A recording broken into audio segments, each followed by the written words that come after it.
Hindi mo na kailangan pa ng abono. Ako pa lang. Tataba na yung talong mo.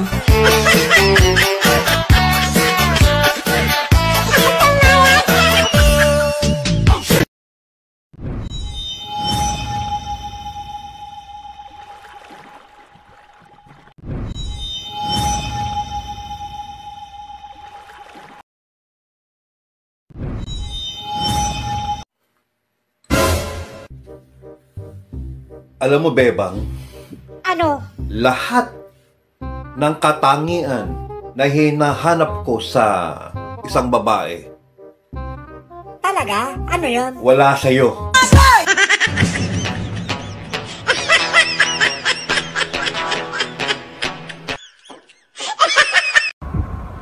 Akala mo ba mapaniwala mo ako sa mga I love you mo?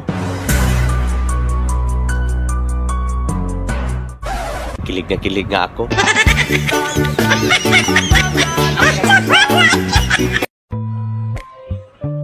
Ang sarap mag-TikTok kapag alam kong nandyan ka. Kasi ibibigay mo yung heart mo at may comment ka pa. Sana all.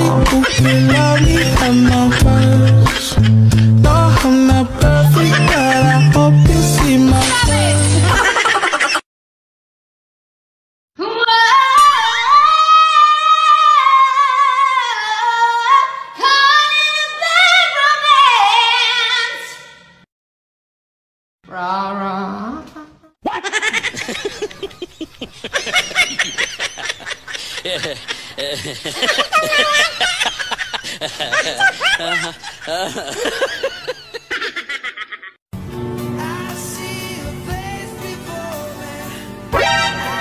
Puso na talaga ang putulab.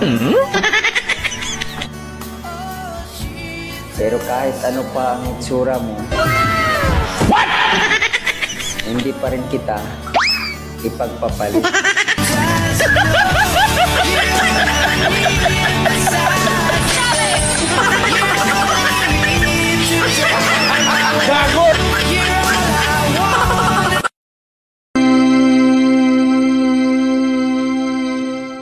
Bago natin ipagpatuloy ang seremonya ng kasalang ito, ibig ko lamang ipaalala sa inyo na dito sa Pilipinas ay walang batas ng diborsyo.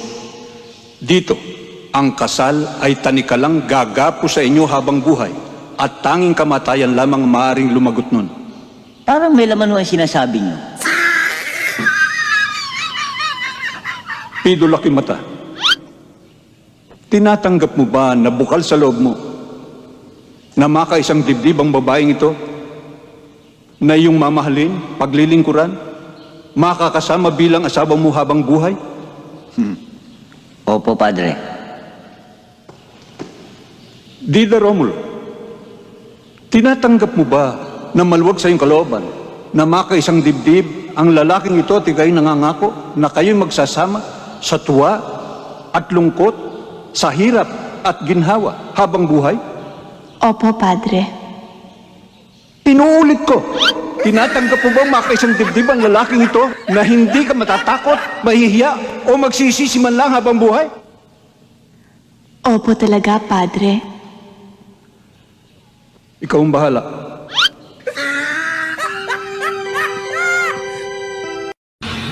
Anong masasabi mo? Masarap ba yung tortang talong? Ang sarap talaga ng tortang talong.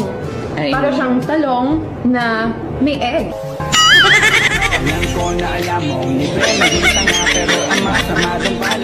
Ilan jowa mo? 2. Buknoy, ilang jowa mo? 3. Darstal, ilang jowa mo? 4. Ikaw? Sana all may jowa. Bakit ganun? Bakit parang ang hirap-hirap maging masaya? Anong pakialam ko sa'yo? Oh no! Problema mo yan. Dadamay mo pa ako.